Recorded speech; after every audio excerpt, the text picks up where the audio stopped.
Na Era do Espírito.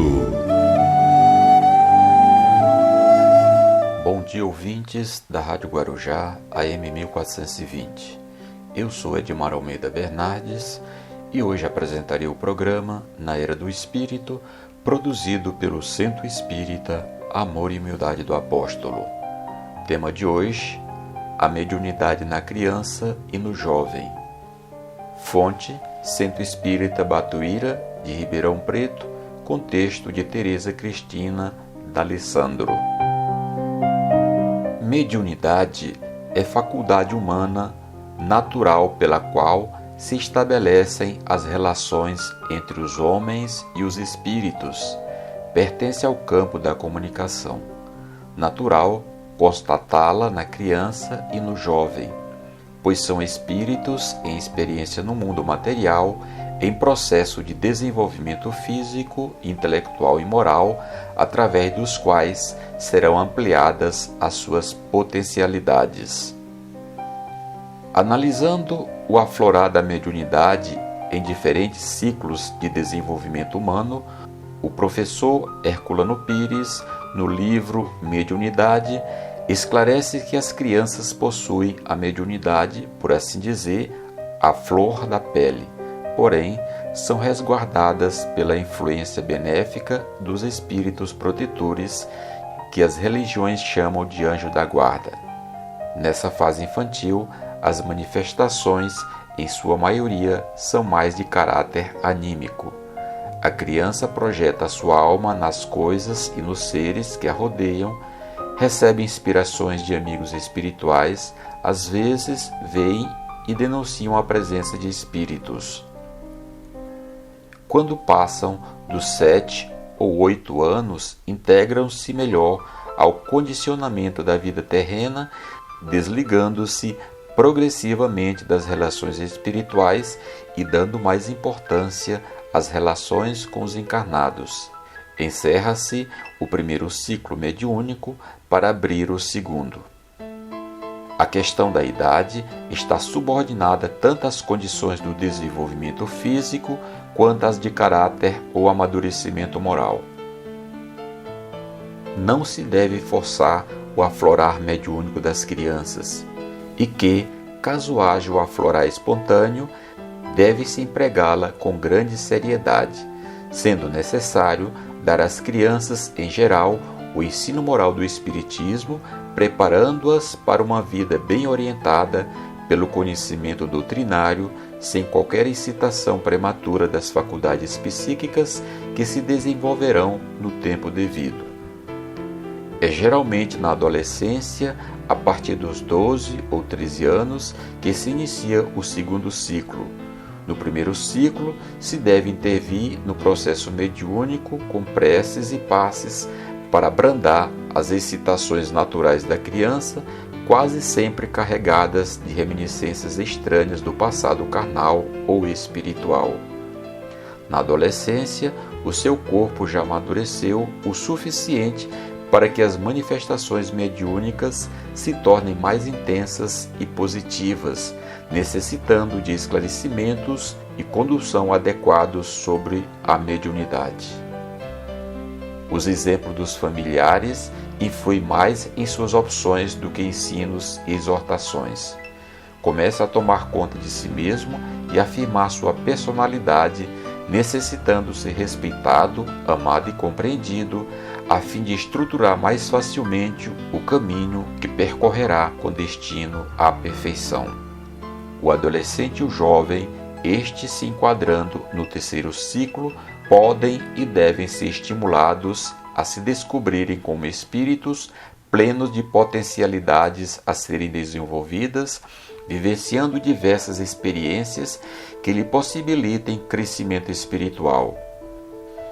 Quanto antes a criança e o jovem receberem esclarecimentos sobre a realidade espiritual da qual fazem parte, mais prontamente se tornarão aptos a trabalhar com Jesus, o que não implica exclusão de vivência do mundo, significa estar no mundo sem ser do mundo, daí a mediunidade fundamentar-se na vida de relação, estabelecendo convivência exigindo definição de propósitos, atitudes diferentes, possibilitando o crescimento moral e espiritual que tornarão esses espíritos, hoje crianças ou jovens, em homens de bem, construtores do mundo melhor ao qual todos aspiramos. Agora vamos ouvir uma mensagem de um Momento Espírita produzido pela Federação Espírita do Paraná.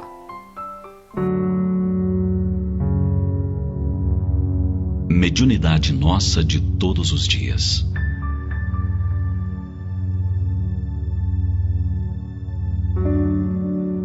O fenômeno é dos mais antigos. Recuando no tempo, encontramos registros em um dos livros primeiros da humanidade, a Bíblia. No versículo 2º do capítulo 1º do livro de Gênesis, se lê: As trevas cobriam a face do abismo, e o Espírito de Deus movia-se sobre as águas.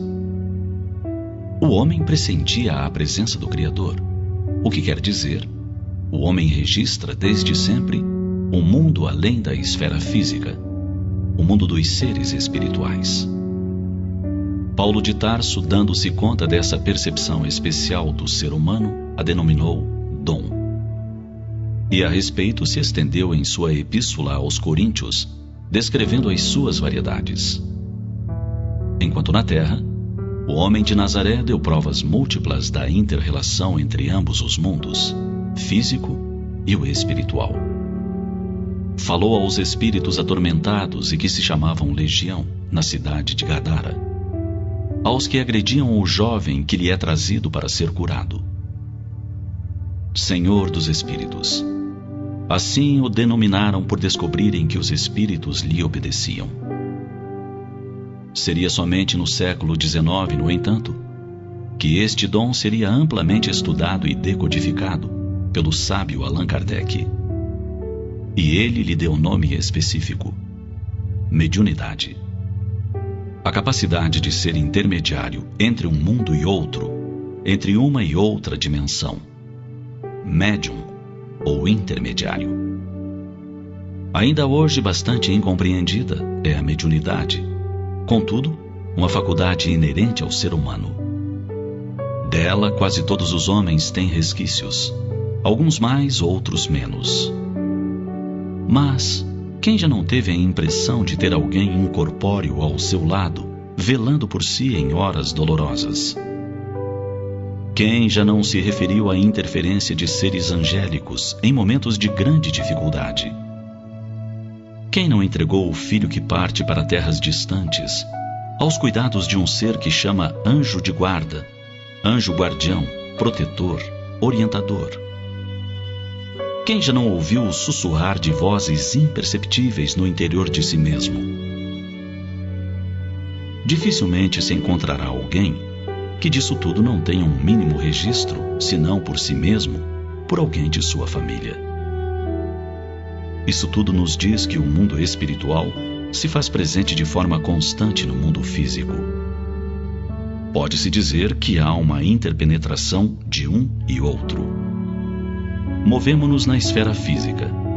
Nossos atos e pensamentos repercutem na esfera espiritual.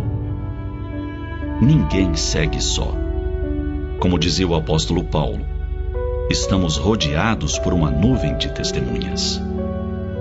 Sombras, espíritos, guias. Não importa como os chamemos, eles são realidade. E silenciosamente velam por nós. Discretamente nos orientam. Sutilmente, nos vão dando notas de que têm sobre nós seus atentos olhares. Pense nisso. Quando estiver a ponto de desanimar por se acreditar só, abandonado, pense que alguém da espiritualidade guarda sua vida e vela por você. Você pode não crer, mas não importa. Mesmo assim, os que o amam estão com você. Este programa é de responsabilidade do Centro Espírita Amor e Humildade do Apóstolo. Agradecemos a todos que nos ouviram, um ótimo final de semana e até o próximo sábado. Na Era do Espírito.